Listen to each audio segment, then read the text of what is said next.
This is a video showing the engineering design process, which is based on 4 stages: conceptual design, preliminary design, detailed design, evaluation and acceptance.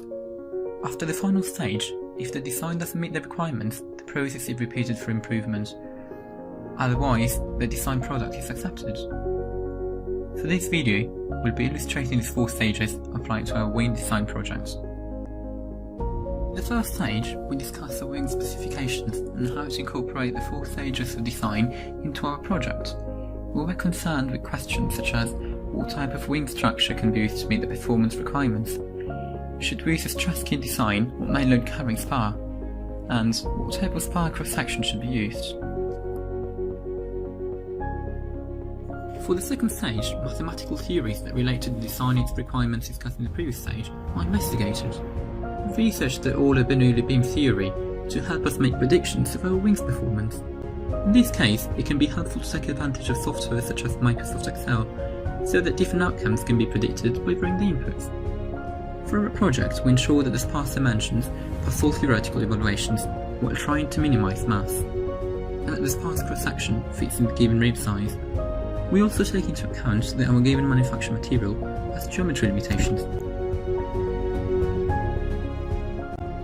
In the detailed design stage, the software computer-aided drawing, also known as CAD, is very helpful to visualize the product. The ease of manufacture and assembly was also taken into consideration, like how the different parts of the product will be joined together. We used SolidWorks to create a CAD model of our wing, which included the leading edge, a trailing edge, ribs, and a spar. After the CAD model is finalized, manufacture and assembly of the product occurs. It is important to note that due to instrument uncertainties and human error, the product might not always be as accurate as intended in the previous stages. It is therefore necessary to take precautions to minimize these errors, for instance by taking multiple measurements.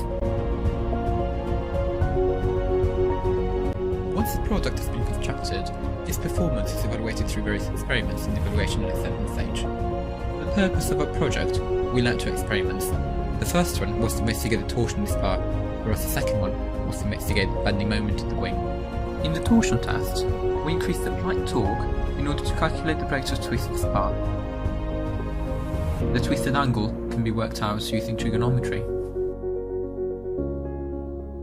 The bending moment was evaluated by increasing the point load at the tip of the wing and recording the deflection of the spar until it fails. Recorded data is then compared with the predicted data. Ideally, the spar to break at its expected breaking point. If this is the case, the product can be considered completed. If it breaks beforehand, the wing is not strong enough. If it breaks after, it might have been made lighter. It is fundamental to understand the reason for the discrepancy in the data, which could be caused by several factors, such as inaccurate material properties, approximation of the theory, or imprecision in manufacture. Hence, the design cycle is repeated for improvement.